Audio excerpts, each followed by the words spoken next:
Shri Rahul Gandhi ji. Thank you, Speaker Sir, for letting me raise a matter of urgent public importance.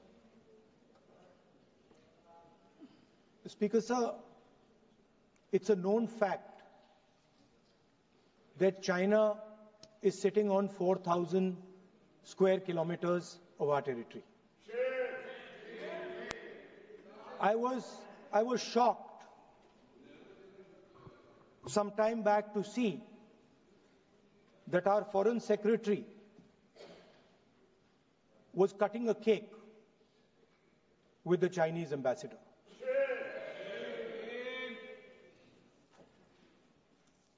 The question is, what exactly is happening to this territory?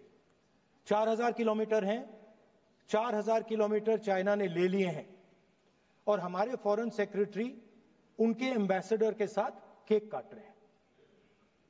20 जवान शहीद हुए थे, उनकी शहादत की celebration हो रही है केक काटकर। अब हम नॉर्मलसी के खिलाफ नहीं हैं,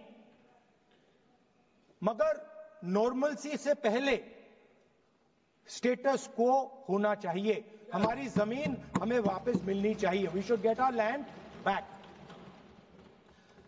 It has also come to my notice that the Prime Minister and the President have written to the Chinese.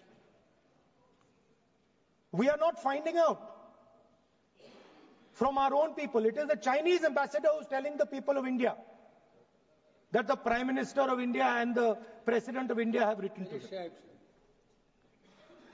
Foreign policy is about managing the external countries. You have given China 44,000 square kilometers of land. On the other side, our ally suddenly decides to impose tariffs on us, 26%, which is going to completely devastate our economy. Our auto industry, our pharmaceutical industry, they're all on the line. Agriculture. So I'm wondering, somebody once asked Indira Gandhi ji, in the matter of foreign policy, do you lean left or do you lean right? And Indira Gandhi ji answered, I don't lean left or right, I stand straight. I'm Indian and I stand straight. And the BJP and the RSS have a different philosophy. When asked, do you lean left or do you lean right? They say, no, we bow our head right in front of every foreigner that comes in front of us. Sir, this is something that is in their culture, it is in their history, we know that. But we would like an answer from the government of India. What are you doing about our land? And what are you going to do? What are you going to do about this tariff that our ally has imposed on us? Thank you.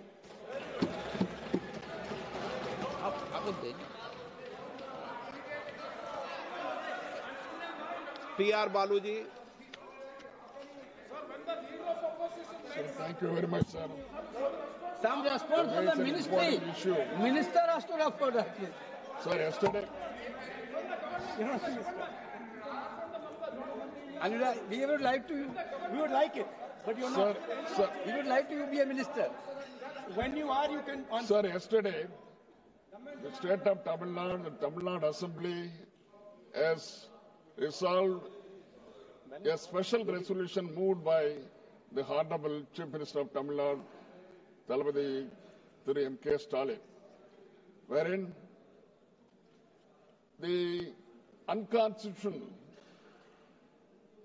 ceding of Indian territory, Kachativu, to Sri Lanka. Why I am saying unconstitutional means, see, in 1974, there was an international maritime line boundary agreement. In 1976, there one more agreement quoting the number of points in international boundary line. They demarcated. both the agreement were in both the agreement, State of Tamil Nadu is a party to those agreement. Finally, before I say anything, I should also mention the Supreme Court orders 1960 in the case of Perubari between India and Pakistan. Supreme Court case clearly said that ceding of any land territory should not be done unless otherwise the Parliament approves, Parliament ratifies or recognizes. But ceding of Kachativu has happened in 1976, while the President rule is in vogue. Say they have not consulted the state government, they have not consulted the Parliament.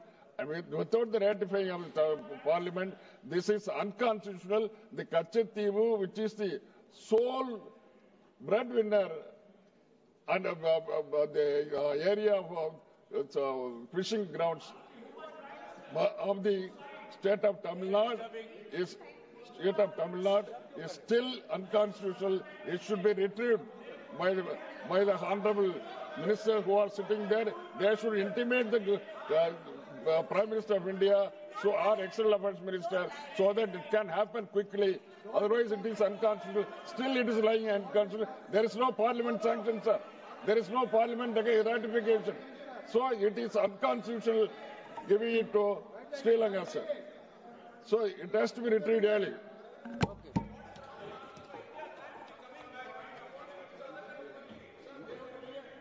माननीय अध्यक्ष जी, एक महत्वपूर्ण विषय जो आपके माध्यम से मैं सदन में उठाना चाहता हूं। जब से भारत आजाद हुआ, तब से हमारी सीमाओं पर रक्षा करने की जिम्मेदारी भारतीय सेनाओं की थी।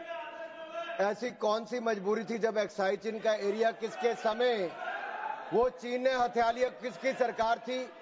कब हिंदू चीनी भाई भाई कहते रहे और पीठ पे छुरा घोंपने का काम किया था? किसकी सरकार थी? कौन वो नेता थे जो डोकलाम की घटना के समय चाइना के अधिकारियों के साथ चाइनीज सूप पीते रहे और सेना के जवानों के साथ जाकर खड़े नहीं हुए? वो कौन सी फाउंडेशन है जिसके चाइना के अधिकारियों से पैसा लिया गया और आज तक जवाब नहीं दिया गया? क्या राजीव गांधी फाउंडेशन ने वो पैसा लिया था? तो क्यों पैसा लिया था? किस काम के लिए पैसा लिया था? आज मोदी जी की सरकार में हम ये कह सकते हैं, डोकलाम की घटना के समय भी मुंह तोड़ जवाब दिया तो भारत की सेना के जवानों ने चीन के सैनिकों को दिया है। प्रधानमंत्री जी स्वयं सीमा पर भी गए, सेना का मनोबल बढ़ाया। रक्षा मंत्री जी गए, 1 इंच जमीन भी भारत की कोई नहीं हथिया पाया तो भारत की सेना ने वो करके दिखाया, तो मोदी सरकार में करके दिखाया है।